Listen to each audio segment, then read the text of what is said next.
Pubster. Hi friends, this is Laura with Potpourri of Life. We're giggling because this is the third time that we're trying this. My husband does not like to be on video at all. So he's trying to put up with me. So, and you're going to find out why he makes me laugh. Sometimes he irritates me, but for the most part he makes me laugh. Today, last night, he was asking me, Laura, do you want to go fishing tomorrow? And I'm like, yeah, we can go. I mean, he told me what the weather was going to be like, and with overcast, potential for thunderstorms and stuff like that. So I just said, yeah, why don't we go? And so we planned. He's asking me, what time do you want to go? I said, if we're going to go, I want to be out of the house by 6 a.m. And the reason is I really like to get out there and be on the water before it gets crowded. And we got to remember, it's summertime. So by noontime, moms will be having their kids out on the beach, if not by 10 o'clock. So I wanted to make sure that we were out on the water. Now it's a 45-minute drive to get there. That's not the end of the world. But what happened last night, I woke up, we went to bed early. 3 hours later, I woke up. I could not sleep. So we got up. I got up. I let him stay in bed and sleep because I knew that we still wanted to go fishing. So I got up thinking, I'll go right to bed. Now 3 hours later. So I went back to bed a couple of hours before we were getting up. So I heard his alarm go off. And so he got up and then he came back and he goes, Laura, are we still going fishing? I said, uh-huh. I said, yeah. I said, and seriously, I still wanted to go. I really did. But I was so tired. So I told him, I said, I didn't sleep well last night. I got up and I was up for about 3 hours. He goes, are you sure you want to go? And I said, it's a 45-minute drive. I can take a nap. You didn't. Nope, I didn't take a nap. So, fortunately, the canoe was on the truck. All the gear was in the truck. So there was no packing that we had to do. And I woke up starving too, so I had something quick to eat. And I just had a little bit of coffee to get me going because I didn't want to drink a lot and be on the water and moving about because they don't have outhouses on the water. So I wanted to make sure that I was really careful there. So we got out there, and the only thing that I brought was my license, my fishing license, and then water for if we got too dehydrated and stuff like that. I didn't think to bring a snack, and I should have. I forgot how long we could potentially be out there. So we got out there, we got everything in the water, and I pulled all the equipment out, put it in the canoe. He got the canoe out there because I think I've shared before, I can't lift the canoe or even help him because it throws you off a bit, doesn't it? Mm-hmm. So we get out there, and fortunately where we went, it was Grantham Pond. I think I already said that. Mm-hmm. And where it is he could drive close, so that it was easier for him to get the canoe into the water. So we got that, we got out into the water, and the water was nice and smooth, and the canoe was just going right out. And we decided to go along the coast. That was his decision because what we were fishing for was bass. Mm-hmm. But he warned me there'd be pickerel, and I know that he hates pickerel. And but a couple times I asked him, I said, why won't you eat pickerel? And it's because of bones. And to be honest with you, if there's too many bones in a fish, I might not eat it either. So if it's that bony where he won't, then I know I definitely won't. And it's like, just let them live. So we went along the shoreline because I'm learning that that's where the bass are. They like to be over there. But the water was down. So we could see a lot of roots and stuff like that. Well, the logs and trees that have fallen in the water. Yeah, so where they would normally hide. And we could see a lot of rocks and stuff. I didn't see any fish in there, but there was something out there. So I started casting. We started out with a jitterbug. He used a jitterbug as well. And then later we went to frogs. So I did get a bite. At one point, I did get a bite. I don't know what it was, because it apparently didn't like me. I didn't have enough sparkle or something, because it didn't want to stay on the hook. So he got a bite. His first bite was a pickerel. And so it was about 8 inches. A little longer than that, maybe, but Maybe a little yeah, it was a longer than small 8. Okay, so a tiny small one. pickerel. And I could feel the pull when he got the catch, and so he had to take that off the hook. And he threw that back in. It didn't take you very long to take it off the hook. No, he's only hooked with one hook. And so we went up about our day, and I cast it out a few times, and I caught a tree. I was not impressed because that just changed the whole thing. And I'm like, oh, because as I was trying, I was being very girly about it, very gentle, very delicate, and it just did not, I think I made it worse. And so I ended up having to have David help me. And then I used the paddle, because as he was helping me, the boat was going away. So I just used the paddle because we were close to the floor of the water, and I was able to keep us there. Is floor of the water the right term? The bottom. The bottom of the pond. Hmm. I have my own way, okay? This is my own verbiage. He has to live with it. So that's about all I caught. I had a bite, and I caught a tree. But I did not give up. We were out there for almost 3 hours. And then he caught another pickerel. It was 15 inches or more. 15, 18, I don't know, I didn't measure it. And that baby was pulling. So I knew he had something because of the pull. Those of you who fish know what I'm talking about. And I told him, I said, how will I know if I have a fish? He goes, you'll know. And so it wouldn't be just me, it would be him too, because they really fight. Okay, you guys all know this. This is all new to me, so deal, okay? So I could tell he got this pickerel, and it was huge, and it fought David. So he eventually got it off, but we were a bit away from the shore, so I didn't have to worry about us. I just stopped casting at that point until he got it off. And then he caught an even a more amazing than a pickerel, because the pickerels had to go back. We really wanted trout.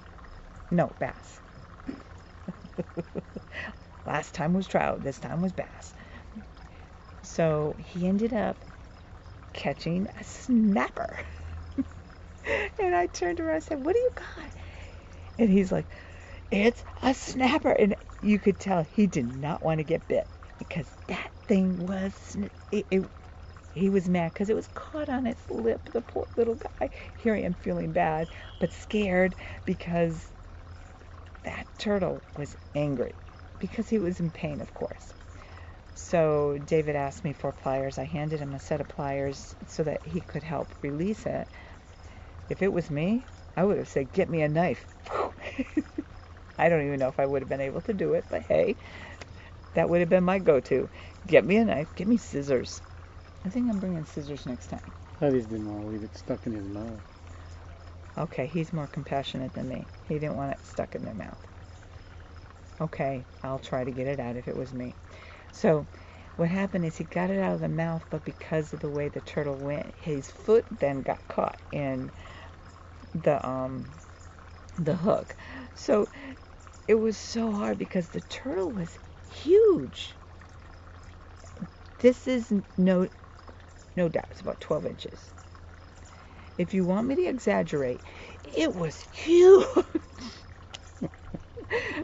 But it was about 15 inches. 12 inches. 12 inches. Oh, So to me it was big, and it was heavy, heavier than that pickerel. So, you know, and I'm watching him try to get this off, and then I'm looking in the eyes of this poor turtle. And I'm like, oh, the poor thing. And he's like, I don't want to get bit. I'm like, I'm feeling so bad for it, because the turtle was getting angry, just like I would get angry if I was in a situation where I was in a lot of pain. So I was feeling really bad for the snapper. And then he's just hanging by his poor little foot. And I just felt bad. But he was able to release it without, I don't think you tore. He wasn't bleeding or anything. So. Okay, so we got the hook out and he was able to go on his way. And, but I had to tell David, one of the things that he does when this is not intentional or anything, he wouldn't dare try to scare me because I would never go again with him. But one of the problems I have in the canoe is that when he moves, and our canoe is really good and stable, isn't it? It's the likelihood of it tipping over is, we'd both have to stand up and dance for it to tip over and do some real boogie moves or something because yeah. But it's stable. It's really stable. So even with him moving about, it made me uncomfortable. So after he got the snapper, I said, now, you got to stop moving back there. First of all, you're making a lot of noise. And see, in the canoe, you just don't realize that you're making noise because you're shuffling around, getting comfortable, because our young bodies get uncomfortable now that we're just a few years older than we used to be. So, you're just wrestling about. So the boat's moving, all that. So I said, now you got to be careful, because if I fall in, I'm petrified of that snapper coming back at me. He told me it won't come after me. I said, why not? He goes, you're too big for it. He wasn't saying that to insult me. He was saying that because I guess they like to go after what we were using. We were using the jitter. They'd be after a mouse or a fish or something that's small. No? Okay, a mouse or a fish or something small. But you know what? My toe, it's not huge, but he could go after my toe. He doesn't think they'd go after my toe.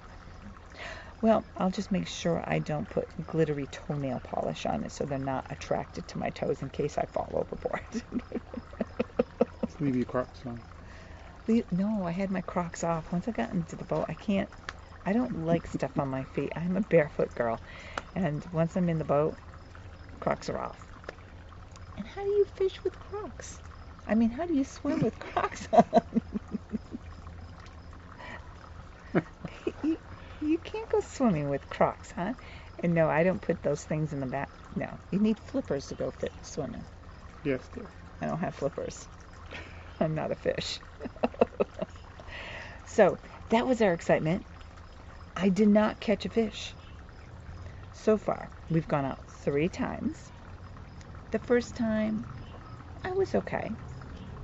It was kind of fun seeing all the other fisher people out there. They were all men actually that day, and they were really nice. I've shared that before. Then the next time we went out, we were looking for trout. Nothing. And I did get a little discouraged, and I got kind of bored, and because we were, trolling. So that to me was boring. Today, going out for bass wasn't as boring because I got to cast a lot. But I'm thinking that casting and catching a tree might mean I need to practice a little bit. I catch trees all the time. See, I've been doing it for years. So. See, he wants me to feel okay catching trees. But I do believe that people do catch trees, not intentionally. But I do need to figure out how to cast better. So we can't do it in our yard because I'll catch lots of trees and shrubs. So we may need to maybe go to the park or just go out, just practice casting in the water somewhere where I'm not near the shoreline, just to keep practicing. Because he would tell me, when you cast out, drop it once I'm pointing, and when I did that, it would drop straight down. So I don't know what I was doing wrong. And so when I was casting it would go out far. It would way up and fall in. I thought those were good casting, but he thinks that if I could go a little bit straighter and smoother. Yeah, you're letting too much line out because it's going up and looping over. So I have to practice. Yeah. So am I discouraged? You know, to be honest with you, a little bit. We were out there for quite a while, and the reason we came back in, because actually being on the water, time does go by. And, you know, so I got kind of bored. But I have to share with you the best part of today. When we put our canoe in the water and we started out, I could hear the loons in the distance, and at Grafton Pond, there are loons out there. And so on our way back, we saw 4 of them, and you know, I was still casting at that point, so I took my pole in because we were getting closer. They were like 25-30 feet away. Most 25-30 yards probably. Oh, yards, excuse me. So I just took my pole in because they're a beautiful, beautiful bird. And I love the sound they make. Yeah, I love these birds that you're hearing in the background here. And I love hummingbirds, and I love cardinals. I love all the birds that we have here. But we don't get loons in our backyard. We don't get loons. What are you laughing about? No, It's true. oh, but I haven't seen them yet. No? We don't have a pet loon. We have pet chickens. They're black and white too, but they're chickens. So it was just kind of nice because they have a beautiful sound and everything. But what was really cool, and we didn't have a camera, sadly. 3 of them were out, still about 25 yards, right? Mm-hmm. But there was one that was about 15 yards from us. 15 No, yards? it was 15 feet. Mm-hmm. 15 feet. It was Yeah, really he was close. I mean, I couldn't reach out and touch. I don't have long arms like that. But it was just so beautiful. And he didn't go away. I mean, David and I were talking, but he didn't swim away. And it was just, they're used to people out there anyway. But I think, okay, I did not catch bass today. I didn't catch pickerel. I got a bite. I don't know what it was. I caught a tree. Even what David got, we couldn't take home. But we got to see something beautiful. Nature's beautiful. God created that. So we ended up coming home. I told him, I says, I'm getting tired, and the heat of the sun was really starting to burn me. I'm one of those people that like being out in the sun, but when I start feeling the heat, I like to get out of the sun to protect my skin. And so we headed back, but we were in the mist, so we had a lot of rough water because the wind was coming in. So it was like there was no motorboats out there. There was nothing like that. And I'm like, why is the water so rough? And it was because of that wind that was out there. So I got a lot of upper body workout today. My abs got worked out. But how long did we paddle? How far was that? I mean, 20,000 miles? No, that was probably a mile. That was a mile? Yeah. I think he's lying. I think it was much further away than that because I was tired by the time I got to shore. But anyways, he's probably telling you the truth. But it did seem like a long time. I was thinking, there was a part there I thought I could swim faster, but then I was afraid that the snapper would be after my toes. So I stayed in the canoe. Wasn't about to take a chance. So anyways, I just wanted to say that we had a beautiful day out, don't you think? Mm-hmm. Would you do it again? Mm-hmm. But the next time we go out, I do need to stay out in the open, don't you think, to practice casting?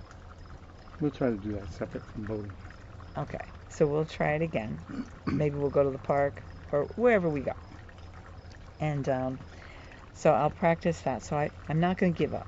But you know what I would like for you? Okay, so when we went trout fishing, what do you use for lures? I ended up using... Hold on. They were feathery things. They were flies, right? Streamers. Yes. They were flies, in my opinion. He calls them streamers. Those who fish, no. I'm not trying to be stupid, by the way. I have to make light of what I don't know because otherwise I'd cry. So, okay. So I have those. But today we used, for the bass, I was using a jitterbug and then we tried using frogs. So if you're somebody who fishes, if you're one who goes fishing for bass or one who goes fishing for trout or both, what would be your recommendation for the lure? Don't say worms, they're creepy. But if worm is the right thing, be honest. Don't say that to creep me out. Just tell me what you would use, because I'm at the point now that I don't have something glittery enough, or my hat is too boring for them. I need to figure out what is it that I can attract the fish to my line. Don't you want me to use glitter? I'm thinking not. He says no. Well, I could put glitter on my toenails, and maybe the fish, not the snapper. Maybe the snapper likes that. But anyways, we still had a good day. Those loons, that was at the end of us as we were coming back. That just made the disappointment in not getting a fish today. Now, I wasn't devastated I didn't get a fish. Not at all.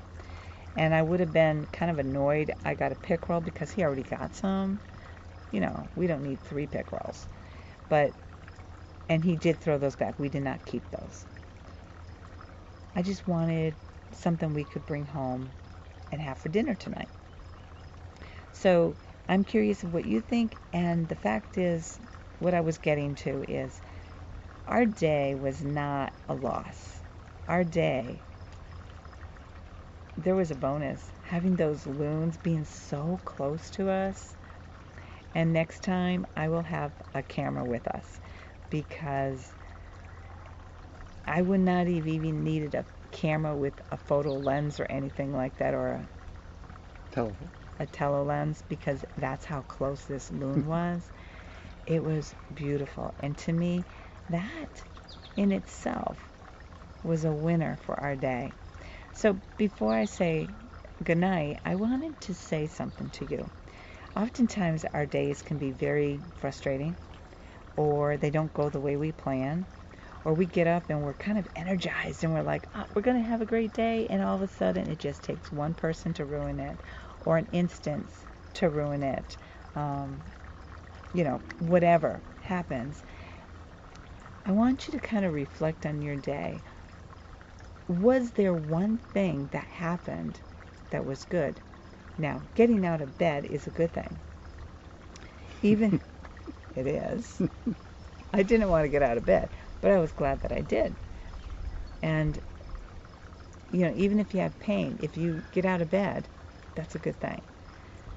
Were you able to make a cup of coffee? That's a good thing. Did somebody smile at you today? Or was your head facing the ground so you missed an opportunity? I'm going to ask you to reflect on what was good about your day. Did you get junk mail instead of a bill? That's a good thing. That's all I got is, I just got junk mail, didn't I? I didn't get a bill, I know that. No bill. So I want you to kind of reflect. As simple as not getting a bill. Was that a good thing for you? Or did somebody make you smile? Did somebody say something funny to make you laugh? The fact that when he told me that that the snapper would not come after me, I was in stitches, because I know it doesn't sound so funny now, but I just thought, I really was. I was kind of afraid to fall into the water. Now I know that there's a snapper in that pond. I don't want to ever go swimming in there. I don't know how you people swim there. But I don't think, like he says, he's not interested in people. The turtle's interested in something else. So look at what the good thing is. We saw loons. And you know what? I never saw a snapper up close. At first I was scared. And then I saw how scared the turtle was. He was frustrated. He was kind of ticked off, actually. But he was beautiful. You look into, now he thinks I'm weird because I said this. You look into the eyes, you could see emotion. He thought I lost it then. But you know, just to look into an animal's face, there's just a connection you can have. So I did feel really bad about the snippet. But he went away with no wounds. So that was a good part of my day. We got home safe. We got home, we left there around 10 o'clock, and that's when people were coming in. And since, even though I like people, when I'm out somewhere like that, I don't like it too crowded where it's hard to get the canoe onto the truck and that kind of stuff. It just makes it easier. And so look at your day. What good happened for you? And I know that there is. If you can't tell me what kind of lures to use for trout and bass fishing, then tell me what good happened in your day. Or do both. What kind of fishing are we doing next? Probably trout again. We're going to try trout fishing. So, wish me luck. I don't know when we're going to go next. He has some time off for vacation, so we may go trout fishing again. But in the meantime, I hope and I pray that you have a great evening. I hope you find something to laugh about. And I hope you find something to be thankful for. What in your day made you happy? I hope it was the whole day. If not, what one little thing can you say was a good thing? So enjoy your evening, and may God bless you.